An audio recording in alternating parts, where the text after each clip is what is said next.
Hello and welcome to this edition of If I Had a Podcast. And we are beginning off with a book review, and today it is The Road to the Country by Chigozie Obioma, who is also the author of The Fisherman and the Orchestra of Minorities, an Orchestra of Minorities. This is a publication first published in 2024 and then 2025. This has been on my to-read list for a while, and I definitely picked it up because I was looking forward to the themes of brotherhood. I was looking forward to reading something like that, something warmly and something warm. And I'm angry about this book, particularly because it isn't what it said it was. Or should I blame that on the recommendations and everyone who wrote something about this book? Because once I got into it, it was something completely different. And I think that also denied me, at first, initially, the opportunity to enjoy what the book was eventually really about. And I did have to give this book time because I kept on hoping that it would deliver, and there was a point somewhere. And eventually, we did get to that point. And I do not see Nigeria and Biafra the same way because of this book.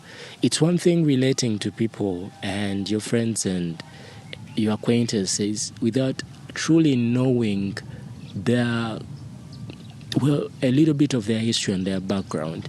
And for me now, the way I know my country, and it has all these histories that people often hear about and will probably dig into to read a bit more. And I felt the same way about this book and how it made me see Nigeria now. And I'm grateful for this book. And now I'll begin by saying Uncle Idowu is a callous man. And that is also an opinion I had at first. And then that also quickly changed at the end. This book made me feel like it was gaslighting me and not making me truly feel like I'm right at any one point in time. All right? So it is set on the backdrop of the nativity of the Biafra War, which I've now learned bits and pieces from this book, and I'm grateful for. And I've also learned, I got a little bit more from books I've read before, which have been based on this war. But nothing has been as inviting and as revealing as this book, even though it is a work of fiction. An 8-hour vision by a man. And so at the end you're thinking, well, this didn't happen, but I'm also glad it didn't happen because it's a vision, but also now it makes you feel a way about what actually really happened.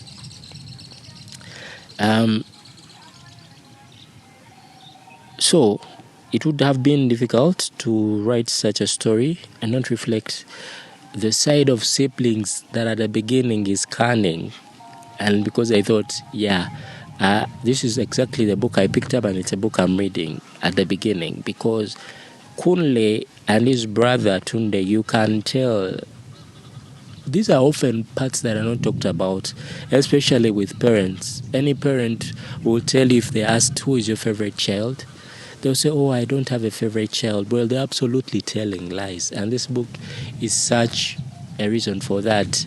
But also because Kunle, we do not want to justify the fact, we do not want to justify that and the way things are set up in their household, because there's something that happened and I do not want to talk about it without, for fear of spoiling the book. But I can say that Kunle is a man with a weight squarely upon his shoulders. There's a guilt that also casts him into a recluse that we explore at the beginning, and which makes me come to the conclusion that a brief conclusion that Uncle Idowu is a callous man. And I can also relate to that. That was absolutely relatable. And I think, again, that's why it made me so angry that we did not explore this a bit more. But we did explore it in the sense that Kunle goes to war And in a sense, we can tell that he's still alienated and withdrawn from the people that he truly wants to be with, even though the author neglects exploring those parts, which, by the way, I'm holding a beef for a very long while. And now I have to get into it because I believe that he's a good author. And so for the times when I felt like the stories about the war dragging on, I had not yet really understood what the book was really about until I did. So Kunle is that young man, and I think he's seeking redemption as some sort of atonement for his brother, some sort of retribution, and that is self-afflicted, but also forgiveness and courage. And what I think about that, and Kunle I found that relatable. The lengths I would have gone for my brother if I felt in a way that it was my fault, that what was happening was because of me.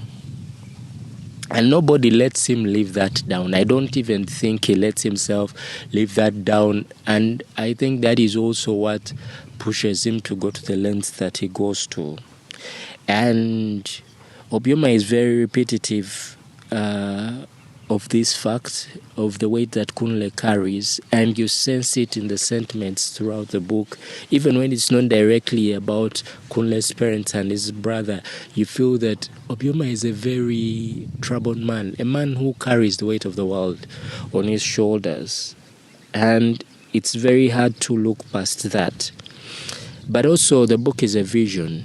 And I don't know if that makes it easier to read through the hard parts, through the parts that you're uncomfortable with, the ones that you're unsatisfied with, but it also makes it bittersweet for the parts that you would really love to have been real.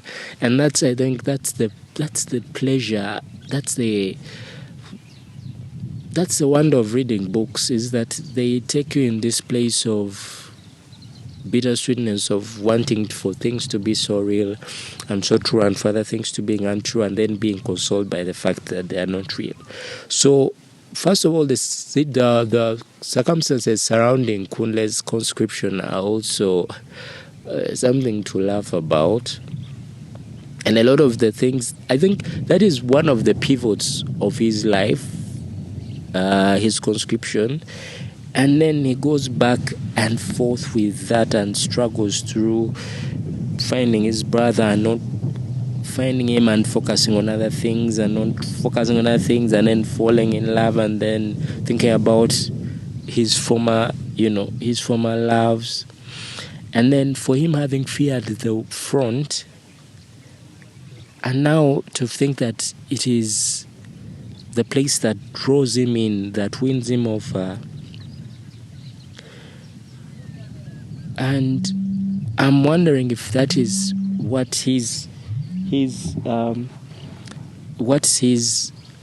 that's what that was the author's intent, for him to be expressed that way. But also that is because I came into the book with a bias that this was about his brother Tunde, and I said this Kunle man must find his brother. And so him going on to war, and that was unsettling for me because I wanted him to get to that point. And I don't know whether that was the intent of the author, and at some point I felt like it wasn't. But towards the end of the book, and after understanding what the book was truly about, then I understood that it was really his intent to do the things the way he did them. And there was also a lot of I also did, because of that, again, I think that denied me the opportunity. My biases denied me the opportunity to enjoy the book initially, because I felt like I'd been hoodwinked, and I wondered at some point, I was hoping that the book would have moved a little bit faster.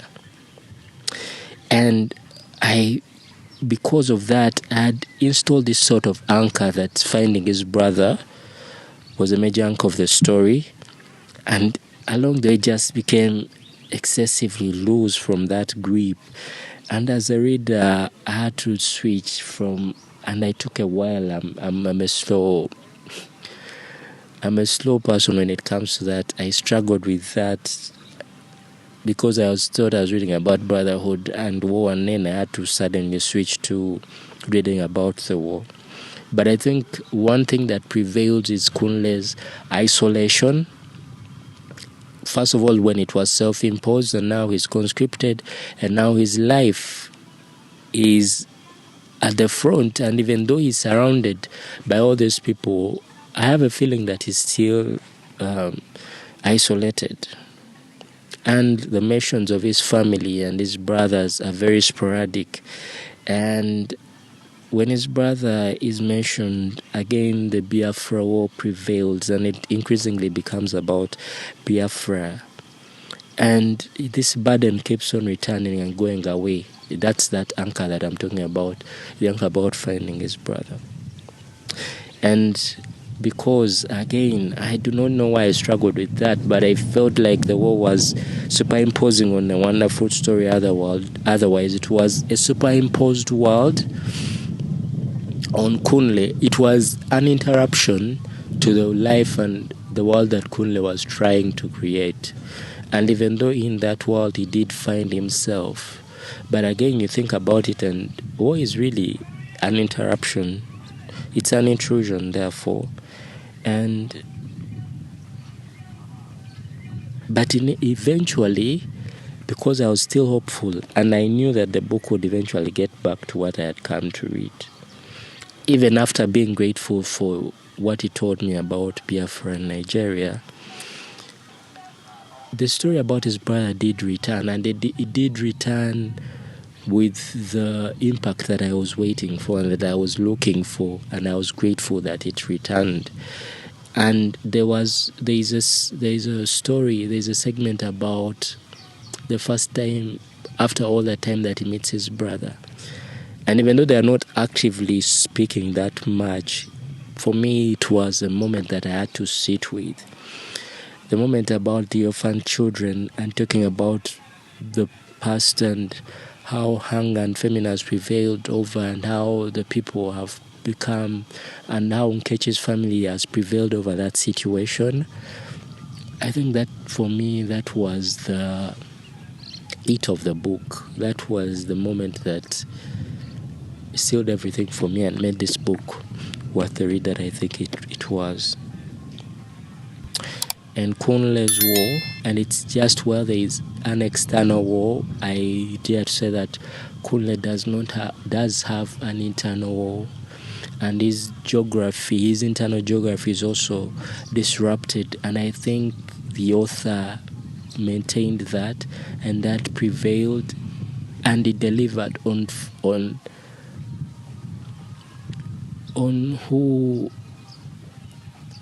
the struggles that Kunle has internally. But otherwise, what am I most grateful for reading this book?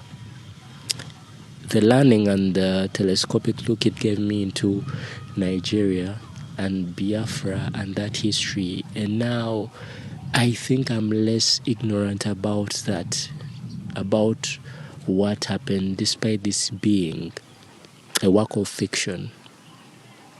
The Road to the Country by Chigozie Obioma. This is a good book.